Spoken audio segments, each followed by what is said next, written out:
اچھے اچھے دیندار لوگ میرا تجزیہ ہے 2 چیزوں میں ڈنڈی مارتے ہیں. کتنی چیزوں میں؟ 2 چیزوں میں. ایک، جہاں کوئی ناراض ہو رہا ہو مخلوق میں وہاں ان کی دینداری ختم. نماز پڑھنے سے کوئی ناراض، وہ کسی حد تک پڑھ بھی لیں گے. دینداروں کی بات کر رہا ہوں، جو دین پہ نہیں ہے وہ ان کا تو الگ معاملہ، وہ تو نماز ہی نہیں پڑھتے. حج بھی ہو جائے گا، عمرہ بھی ہو جائے گا. لیکن جہاں کسی کے مفاد پہ زد پڑ رہی ہو اور وہ ناراض ہو رہا ہو تو وہاں پھر کون ہے؟ پہلے مخلوق ہے، اللہ نہیں ہے. یہ بڑا مسئلہ ہے. اللہ کہتے ہیں سب سے پہلے کون ہے؟ میں. دوسرا مسئلہ ہمارے جو دینداروں کے ساتھ یہ ہے کہ دنیا کو مسافر خانہ ماننے کے لیے تیار ہے نہیں. یہ بڑی مصیبت ہے. ایک اچھے خاصے مولانا صاحب پرسوں ترسوں میرے پاس آئے، پریشان تھے. کیوں بھائی؟ میں نے کہا، کہہ رہے ہیں میرا ذاتی مکان نہیں ہے.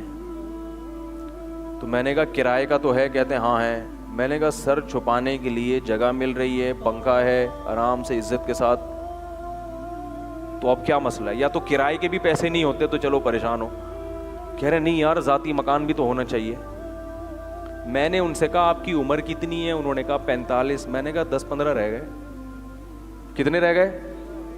تو جو 45 سال جب آپ کے کرائے کے مکان میں گزر گئے تو 15 سال کے لیے ذاتی گھر بنا کے کیا کرنا ہے آپ نے؟ یا تو پیسے پڑے ہوئے ہوں فالتو، ٹھیک ہے لگا لو، میں منع نہیں کرتا ذاتی گھر سے. بھائی پیسے پڑے ہوئے ہیں اور کوئی ضروری کام نہیں ہے تو اب بچے ہوئے ہیں، حج بھی کر لیا، عمرہ بھی کر لیا، اور بچیوں کی شادی وادی پہ آج کل خرچ ہو جاتے ہیں، وہ بھی کر لیا. تو چلو اب بچے ہوئے ہیں تو اب کیا کر لو؟ ذاتی گھر بنا لو.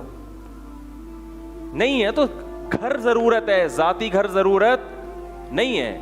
تو پھر کیوں ٹینشن لے رہے ہو؟ کہہ رہے یار بچوں کے لیے. کس کے لیے مسئلہ ہے؟ میں نے کہا بیٹیاں آپ کے گھر میں رہیں گی نہیں، وہ شادی ہو کے چلی جائیں گی. ان کا آپ کے مالدار یا غریب ہونے سے کوئی فرق نہیں پڑتا. بیٹے جب آپ نے 45 سال بغیر ذاتی گھر کے گزار دیا، آپ کو کچھ نہیں ہوا سوائے اس ٹینشن کے کہ ذاتی گھر کیوں نہیں ہے. اس کے علاوہ وہ تو خامخواہ کی ہے نا ٹینشن. وہ تو اس لیے کہ میرے بچوں کے لیے کیا ہوگا. تو میں نے کہا جیسے آپ بھی تو کسی کے بچے ہو نا. جب آپ کسی کے بچے ہو اور آپ کی زندگی کرائے کے گھر میں گزر گئی تو آپ کے بچوں کی بھی گزر جائے گی. لیکن یہ باتیں پبلک کی سمجھ میں نہیں آتی. مریں گے تو آئیں گی. موت کا فرشتہ جب آئے گا نا تو آدمی بولے گا یار یہ کیا ہو رہا ہے میرے ساتھ ہیں. آدمی بولے گا میرا تو کوئی ابھی خیال نہیں تھا یہاں سے جانے کا.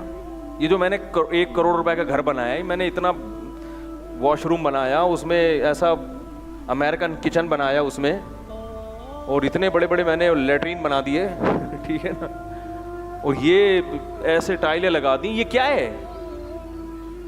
تو بھائی موت سے پہلے موت کو دماغ میں گھسا لو گے تو فائدہ ہوگا. مرتے ہوئے سب چیزیں سب کی سمجھ میں آ جاتی ہیں. مرتے ہوئے پتہ ہے کیا بھائی، ہم 15-20 سال کے بعد ہم میں آدھے لوگ نہیں ہوں گے. جتنے یہاں بیٹھے ہوئے ہیں نا 15-20 سال میں آدھوں نے مرنا ہے، اور اگلے 15 سال میں یہ جتنا مجمع بیٹھا ہوا ہے بچے رہ جائیں گے، مر چکے ہوں گے. 30 سال میں شاید نہ میں ہوں نہ آپ ہوں. اور اگر ہم بچ بھی گئے تو اس کے لیے چینی چھوڑنی پڑے گی، اور تیل اور روٹی چاول. بوائل چیزوں پہ آ جاؤ، وہ تھائی والوں کی طرح مچھلی چاول کھاؤ بس. ان چیزوں پہ آؤ گے تو 30 سال بشرطے کہ کوئی ٹرک کو چل کے نہ جائے، کوئی گولی نہ مار کے چلا جائے، کوئی کینسر کا جرثومہ نہ پھیپڑوں میں چلا جائے. جو قدرت کی طرف سے کوئی چیزیں ہیں وہ تو پھر بھی خطرہ رہے گا ہر وقت. اتنی ٹینشن ایکسرسائز، اور پھر جا کے شاید 70 تک پہنچ جاؤ آپ.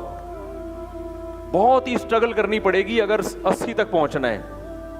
بہت زیادہ محنت کرنی پڑے گی، اور وہ بھی جب قدرت مارنے پر نہ آ جائے. ورنہ تو آپ نکلو نا، وہ اسٹیکر بنا کے چلے جاتے ہیں. کنٹینر جو ہے پتہ ہی نہیں چلتا، اگلے دن اسٹیکر ہوتا ہے سڑک پہ چپکا ہوا. کنٹینر گر جاتے ہیں اور جہاز گر جاتے ہیں, ہر طرح کے حادثات دنیا میں لگے ہوئے ہیں.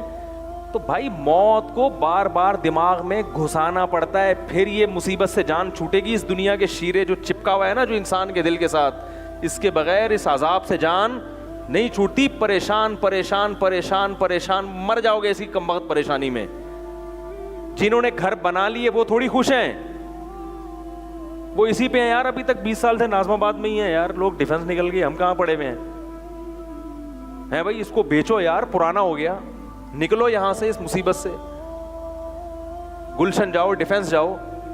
گلشن والا کدھر نکلنے کے موڈ میں ہے؟ ڈیفنس والا بول رہا ہے یار یو کے میں کوئی گھر ملے تو اچھی بات ہے نا, پراپرٹی تو وہاں کی ہے. تو وہ تو قناعت جب تک نہیں ہوگی تو نہ آپ کی ٹینشن ختم ہوگی, اور اللہ تو خوش ہو ہی نہیں سکتا. دیکھو رسول اللہ صلی اللہ علیہ وسلم نے فرمایا بدترین چیز جس پہ انسان کا پیسہ خرچ ہو وہ پراپرٹی ہے, وہ تعمیر ہے. کتنی سخت وعید ہے. کیوں؟ آپ کھانے پہ پیسہ خرچ کرتے ہو, کھانا کھایا, جسم کو لگا, مزہ اڑایا, ختم. کیا خیال ہے؟ وہ کیش ہو جائے گا آپ کا. لباس پہ خرچ کیا, وہ پہن کے پرانا ہو جائے, کیش ہو رہا ہے. شادی پہ خرچ کیا, بچوں کی شکل میں کیش ہو گیا وہ, ٹھیک ہے نا. خرچہ آپ کے سامنے, اس کا جو ہے نا آؤٹ پٹ, جو اولاد ہے وہ آپ کے سامنے آئے گی, وہ آپ کے لیے صدقہ جاریہ بنے گی. اور ذہنی سکون ملا اگر اچھی مل گئی. اور تعلیم پہ پیسہ خرچ کیا, ایجوکیشن آ گئی, فائدہ ہو گیا. صحت پہ پیسہ خرچ کیا, فٹ فاٹ ہو گئے, دیکھنے میں بھی ذرا اٹریکٹیو ہو گئے. تو ہر چیز پہ پیسہ فوراً مل جاتا ہے انسان کو. تعمیر پہ جتنا خرچ ہوتا ہے اتنا حاصل نہیں ہوتا, کیونکہ ہم تعمیر میں جو سریا ڈالتے ہیں اس کی وجہ سے جو عمارت کی بنیادیں ہیں وہ ہماری ہڈیوں سے زیادہ مضبوط ہو جاتی ہیں, جبکہ ہمیں تعمیر اپنی ہڈیوں کے, بولو بھائی, جتنا دن ہماری ہڈیاں ہمارا ساتھ دیں گی اس حساب سے گھر بناؤ نا. گھر میں اتنا سریا ڈال دیا مگر آپ کی ہڈیوں میں سریا نہیں ہے. یہ ایسا ہی ہے, ملتان اترنا ہے, ملتان اسٹیشن پہ کراچی سے آپ نے اترنا ہے, اور آپ نے جو ٹرین کا بوگی آپ کو ملی ہے اس میں کنسٹرکشن کا کام شروع کر دیا آپ نے, ٹھیک ہے نا. کیا شروع کر دیا آپ نے؟ تو لوگ بولیں گے نا کہ بھائی اس ٹرین میں کھانے پہ خرچ کرو, یہاں غریبوں والا بھی ملتا ہے اور وی آئی پی کھانا بھی ہے, تو کھانا وی آئی پی منگوائیں گے. صبح ناشتہ کیسا ہوگا ٹرین میں؟ وی آئی پی ہوگا. بچ گیا تو غریبوں میں بانٹ دیں گے, کوئی مسئلہ نہیں ہے. اکانومی کلاس والے کو شاپر میں ڈال کے دے دیں گے. اور تکیا ایک کے بجائے 2 منگوا لیں گے. کیا خیال ہے بھائی؟ تکیے بھی ٹرین کے ایسے پھسے سے ہوتے ہیں نا, ایک تکیا ملتا ہے میرا خیال ہے 100 روپے کا کرایہ, تو 100 کے بجائے کتنے کا؟ 200 کا منگواؤ. بوگی میں جب آپ جا رہے ہو نا ٹرین کی, تو آپ 2 تکیے منگواؤ اس میں, اگر اللہ نے پیسہ دیا ہے. کمبل بھی 2 منگوا لو اگر زیادہ ٹھنڈ ہو گئی, یا ایک ڈبل کر لو, یعنی اچھا والا کمبل منگوا لو. اور پانی منرل منگوا لو بھائی, صاف ستھرا پانی ہو. یہ ساری چیزوں پہ خرچہ کرو گے, کوئی بھی آپ کو بیوقوف نہیں کہے گا. کیا خیال ہے؟ ایسا ہی ہے نا. اور وائی فائی کا آپ بولو یار تیرے کو الگ سے پیسے دے دوں گا, ادھر سگنل لا کے نیٹ کے تھوڑے سے زیادہ چھوڑ دے, ٹھیک ہے نا. تو جتنا وہاں پہ آپ کو سفر سہولت سے ہو, اچھا ہو, خرچ کرو گے, کوئی مسئلہ نہیں ہے. آپ نے کیا کیا وہاں پہ؟ کنسٹرکشن کا کام. یار یہ ٹوائلٹ میرے حساب سے صحیح نہیں لگ رہا مجھے. تو اب آپ کراچی اسٹیشن گئے, ٹوائلٹ اپنے ساتھ لے کے جا رہے ہیں کہ میں وہاں بوگی میں فکس کروں گا کیونکہ میں یہ والا استعمال نہیں کرتا.